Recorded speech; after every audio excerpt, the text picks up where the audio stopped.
जय हिंद एवरीवन, स्वागत है आपका हमारे channel Indian defence analysis Hindi में, जहां आपके लिए लेकर के आते हैं इंडियन डिफेंस की लेटेस्ट अपडेट्स को। और आज के इस वीडियो में हम जिस वेपन सिस्टम की बात करने वाले हैं वो इंडियन आर्मी का one of the most favourite weapon system है, जिसका नाम है कार्ल गुस्ताव। आज के इस वीडियो में हम इस वेपन सिस्टम के बारे में डिटेल में बात करेंगे कि ये कितना घातक है और क्यों भारतीय सेना की पहली पसंद आज भी ये बना हुआ है। दरअसल कार्ल गुस्ताव एक series developed 8.4 centimetre man portable multi role weapon system है, जिसका मुख्य तौर पर इस्तेमाल ट्रांसपोर्टेशन व्हीकल, बंकर्स, टैंक्स को तबाह करने के लिए किया जाता है। इनफैक्ट कोई भी जो कॉम्बैट होती है उसमें अक्सर इंडियन आर्मी इसका इस्तेमाल बड़े पैमाने पर करती है। और इस वेपन सिस्टम में राइफल बैरल होने के कारण इसकी जो रेंज और फायर पावर है वो भी दूसरे वेपन सिस्टम के तुलना में काफ़ी ज़्यादा घातक है। बेसिकली कार्ल गुस्ताव राइफल में आपको रिकॉइललेस राइफल और रॉकेट लॉन्चर दोनों की जो कैरेक्टरिस्टिक्स हैं वो देखने को मिलेंगी, और ये काफ़ी ज़्यादा वर्सेटाइल वेपन सिस्टम है। और यही कारण है कि इसे वन मैन आर्टिलरी भी कहा जाता है, यानी एक सिंगल आदमी इसको ऑपरेट कर सकता है। और अगर हम इंडियन आर्म फोर्सेस की बात करें तो स्पेशल ऑपरेशंस में इनका सबसे ज़्यादा इस्तेमाल किया जाता है। खासकर राष्ट्रीय राइफल्स, पैरा एसएफ और जो कोबरा यूनिट है वो इसका इस्तेमाल काफ़ी बड़ी संख्या में करते हैं। और ये जो राइफल है या ये जो सिस्टम है पूरा, ये अलग अलग प्रकार के जो राउंड्स हैं उनको फायर करने में सक्षम है, जैसे कि एलिमिनेशन राउंड हो गया, स्मोक राउंड हो गए, या फिर और भी दूसरे जो घातक एंटी टैंक राउंड्स हैं वो भी इससे फायर किए जा सकते हैं। अब अगर हम इसकी रेंज की बात करें तो इसकी रेंज 400 मीटर से लेकर के 1000 मीटर्स की है। अब आइए बात कर लेते हैं कार्ल गुस्ताव में इस्तेमाल किए जाने वाले एमुनिशंस के बारे में, क्योंकि यही इसकी सबसे मजबूत कड़ी है और आप समझ सकेंगे कि आखिरकार क्यों भारतीय सेना इसको इतनी बड़ी संख्या में ऑपरेट करती है।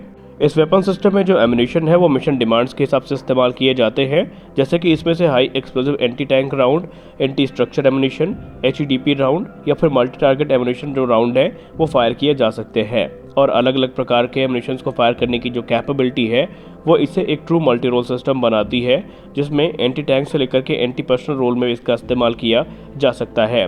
अब अगर हम शुरुआत करें 84 mm के HEDP 502 से, तो ये एक fin stabilise high explosive dual purpose round है, जिसे मुख्य तौर पर बिल्टअप एरियाज में इस्तेमाल करने के लिए बनाया गया है। और इसका जो मुख्य तौर पर इस्तेमाल है ये आर्मर्ड व्हीकल के अगेंस्ट किया जाता है, या फिर ऐसे प्रोटेक्टेड स्ट्रक्चर जिसके पीछे एनिमी कवर लेके बैठे होते हैं उनको ये ध्वस्त करने में पूरी तरीके से सक्षम है, जैसे कि सैंड बैग्स हो गए या फिर वुडन वॉल्स हो गई। और इसकी जो रेंज होती है वो तकरीबन 500 मीटर्स की होती है, और ये अलग अलग प्रकार के जो टाइप्स हैं उसमें आता है, जैसे कि इसे इम्पैक्ट या फिर डिले मोड दोनों में फायर किया जा सकता है। वहीं कार्ल गुस्ताव में इस्तेमाल किया जाने वाला MT756 एमुनिशन, जो कि टैंडम वॉरहेड के साथ में आता है, ये इतना पावरफुल है कि जो एनिमी ट्रूप्स होते हैं बिल्डिंग के अंदर, ये उनको भी न्यूट्रलाइज करने के लिए कैपेबल है, यानी कि वो बिल्डिंग या फिर बिहाइंड स्ट्रक्चर खड़े होते हैं तो उनको भी ये मार गिराने में सक्षम है।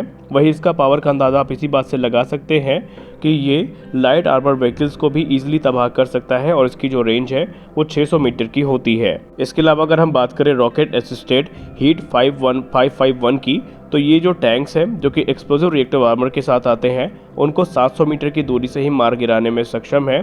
वहीं गौर करने वाली बात एक ये है कि जो आर्मर व्हीकल्स होती हैं या फिर जो मेन बैटल टैंक्स होते हैं उनको ये तकरीबन 700 मीटर की दूरी में किसी भी स्थिति में मार गिराने में सक्षम है।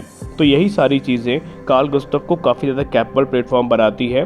खैर, जो एमुनिशंस हैं इनकी संख्या यहीं पे ख़त्म नहीं हो रही है, बल्कि जो टैंडम वॉरहेड है हीट 751 का, ये बेसिकली जो एक्सप्लोसिव रिएक्टिव आर्मर है जो कि मेन बैटल टैंक्स में इस्तेमाल किए जा सकते हैं या जाते हैं, उनको भी पूरी तरीके से डिस्ट्रॉय करने में सक्षम है। और इस वेपन सिस्टम की यही जो कैपेबिलिटी है ये इसे गुरिल्ला वॉरफेयर का सबसे पसंदीदा वेपन बनाती है। जी हाँ, ये वेपन काफ़ी लोकप्रिय है और कई सेनाओं के द्वारा इसमें इस्तेमाल किया जा रहा है। और अगर हम बात करें M4 की, तो कार्ल गुस्ताव M4 इससे भी ज़्यादा कैपेबल प्लेटफॉर्म है।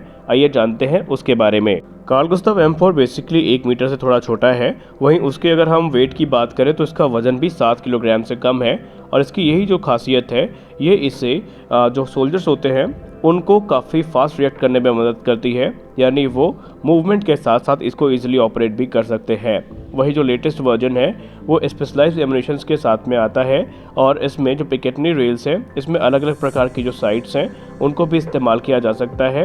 वहीं इसमें जो एग्जिस्टिंग ग्रिप हैं वो भी यूज़ की जा सकती हैं सोल्जर्स की हाइट के हिसाब से। और ये जो वेपन सिस्टम है ये तकरीबन, अगर वज़न की भी बात करें तो ये 30% तकरीबन लाइटर है अपने पुराने जो वेरिएंट्स हैं उनके तुलना में, और यही सारी चीज़ें इसको काफ़ी ज़्यादा घातक बनाती हैं। यानी कैपेबिलिटी के मामले में ये कहीं भी अपने जो प्रेडिसेसर्स हैं उनसे कम नहीं है, लेकिन इसकी जो हैंडलिंग है उसे और भी ज़्यादा ईजी बना दिया गया है। वहीं अगर हम साब के 84 वेपन सिस्टम की बात करें, जिसका हाल ही में जो ऑर्डर है ये इंडियन आर्म फोर्सेस के द्वारा दिया गया है, तो ये वेपन सिस्टम भी काफ़ी ज़्यादा घातक है। 84 की अगर हम बात करें, बेसिकली 84 को एक डिस्पोजेबल लो कॉस्ट अल्टरनेटिव जो कि कार्ल गुस्ताव का है उसके तौर पर कंसीडर किया जाता है। ये एक सिंगल शॉट सिस्टम है जिसने अपनी एफिशिएंसी को structure, landing craft, helicopter, armoured vehicle और पर्सनल्स के अगेंस्ट प्रूव किया है। इसमें 84 mm कैलिबर का वॉरहेड इस्तेमाल किया जाता है जो कि इन्हेंस पावर और परफॉर्मेंस के साथ में आता है। इसकी जो इफेक्टिव फायरिंग रेंज है वो पॉइंट टारगेट्स के लिए 300 मीटर्स की है, वही एरिया टारगेट्स के लिए इसकी जो मैक्सिमम फायरिंग रेंज है वो 500 मीटर की है। जनवरी 2022 में ये रिपोर्ट सामने आई थी कि इंडियन आर्म फोर्सेस के द्वारा साब 84 वेपन सिस्टम को सेलेक्ट किया गया है, और इस प्रोग्राम के अंतर्गत ये जो सिंगल शॉट वेपन सिस्टम है ये इंडियन आर्मी और इंडियन एयरफोर्स दोनों के लिए इस्तेमाल किए जाएंगे या दोनों के द्वारा इस्तेमाल किए जाएंगे। अब अगर हम बात करें इस सिस्टम के बारे में डिटेल में, तो इस सिस्टम को बनाया ही इसलिए गया था कि इसे कन्फाइंड स्पेसेस से फायर किया जा सके, जैसे कि बिल्डिंग के अंदर, बंकर के अंदर, या यूँ कह ले इसे अर्बन एनवायरनमेंट्स को ध्यान में रख करके बनाया गया है। और 84 CS AST की बात करें तो ये एक टैंडम वॉरहेड को ऑफर करता है एमुनेशन में, जो कि ब्रीच और ब्लास्ट मोड में फायर किए जा सकते हैं, और इससे जो एनिमी को नुकसान है वो काफ़ी ज़्यादा होता है। यानी ये एनिमी के जो स्ट्रक्चर्स हैं, बंकर्स हैं, उनको ईजिली डिस्ट्रॉय करने में सक्षम है। वहीं अगर हम बात करें make in India Carl Gustaf की, तो जी हाँ, make in India Carl Gustaf भी काफ़ी ज़्यादा उल्लेखनीय है, जिस पे चर्चा होनी ज़रूरी है। भारत वो देश है जो कि कार्ल गुस्ताव वेपन सिस्टम को तकरीबन 40 वर्षों से इस्तेमाल कर रहा है, और ये इस समय कार्ल गुस्ताव का सबसे बड़ा ऑपरेटर भी है। दरअसल भारत के द्वारा कार्ल गुस्ताव के सभी वेरिएंट्स ऑपरेट किए गए हैं, यानी मार्क 2 से लेकर के मार्क 4 तक सभी जो वेरिएंट्स हैं भारत ने ऑपरेट किए हैं। पहले ऑर्डिनेंस फैक्ट्री बोर्ड और अब AWEIL के द्वारा इसका निर्माण किया जाता है। ये यूँ कह लें जो कार्ल गुस्ताव के कंपोनेंट्स हैं वो वर्ष 1976 से ही भारत में बनाए जा रहे हैं। सितंबर में स्वीडिश डिफेंस मेजर साहब ने ये अनाउंस किया था कि वो पूरी तरीके से जो प्रोडक्शन फैसिलिटी है वो इंडिया में इस्टेब्लिश करेंगे, जहां पर इन डेडली वेपन सिस्टम का जो मैन्युफैक्चरिंग है वो करी जाएगी। और ऐसा पहली बार होगा कि जो फॉरेन ओरिजिनल इक्विपमेंट मैन्युफैक्चरर है उसने ये अनाउंस किया है कि वो खुद की एक फुली ओन जो प्रोडक्शन फैसिलिटी है वो भारत में इस्टेब्लिश करेगी, जहां पर इस प्रकार के सिस्टम बनाए जाएंगे जिनसे भारत की ज़रूरतें तो पूरी ही होंगी, लेकिन जो ग्लोबल कस्टमर्स हैं उनकी रिक्वायरमेंट्स को भी पूरी किया जाएगा। तो आज के इस वीडियो में हमने बात करी कार्ल गुस्ताव के बारे में और इसके अलग अलग वेरिएंट्स के बारे में। हम आशा करते हैं कि आपको ये वीडियो अच्छी लगी होगी। वीडियो अच्छी लगी तो वीडियो को लाइक करिए, नए हैं तो चैनल को सब्सक्राइब करिए। मिलते हैं अगले वीडियो में, तब तक के लिए जय हिंद।